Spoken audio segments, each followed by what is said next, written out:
Payat, nanghihina at hindi makalakad ang isang bata na hinihingi ng tulong ng isang ginang sa Batangas. Hindi nila mapacheck up ang bata dahil walang-wala raw ang kanilang pamilya. Para bigyan ng mukhang balita, Mobile Journal, Yeda Pascual.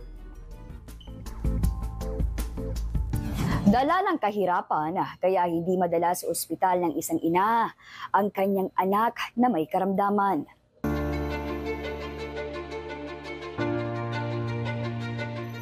Ipinanganak ni Georgie ang kanyang bunsong anak na si Kylie ng normal at malusog.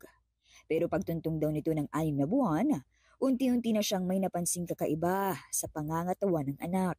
Nung nagsi-6 month na po, nag-iiba na po ang kanyang pangatawan, nag-iiba po, pumapayat. Naninigas po ma'am ang kanyang pangatawan, nagsisisure. Ngayon 3 taong gulang na si Kylie, pero dahil hirap sila sa buhay, ni minsan hindi niya nadala ang anak sa ospital.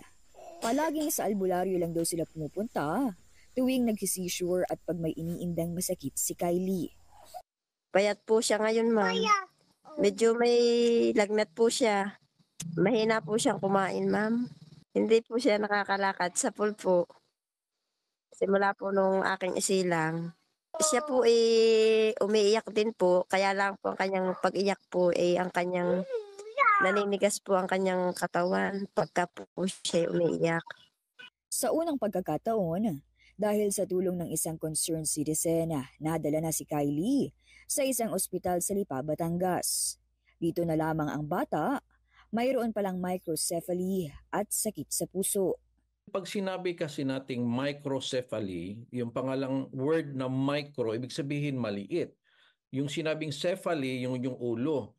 So ibig sabihin inborn ito na baby, pagkalabas niya, maliit yung ulo niya. Ngayon ang problem siyempre na ang ulo is the center of the body. Kung may problema ang ulo, may problema siyempre yung buong development ng buong katawan ng isang bata.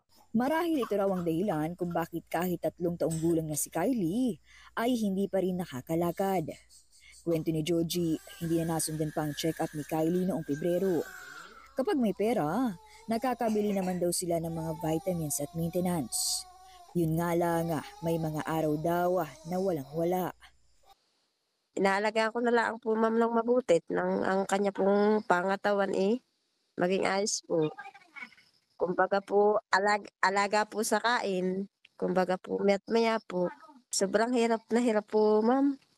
Lagi po siya ang priority ko at talaga pong hindi po pwedeng pabayaan at ganun man po talaga. Dasal na lang po ang aking pinaglalakasan po ng loob. Ang mister ni Georgie ay isang construction worker. Ang 3 pa nilang anak, pawang mga nag-aaral. Hindi naman makapagtrabaho si Georgie dahil siyang nag-aalaga sa mga anak. Kaya nananawagan po siya ng inyong tulong. Kung may mabubuti pong puso na handang tumulong po para sa anak ko, susubukan po namin may pagamot po siya sa tamang doktor. Napakahirap po, ma'am Sobra po.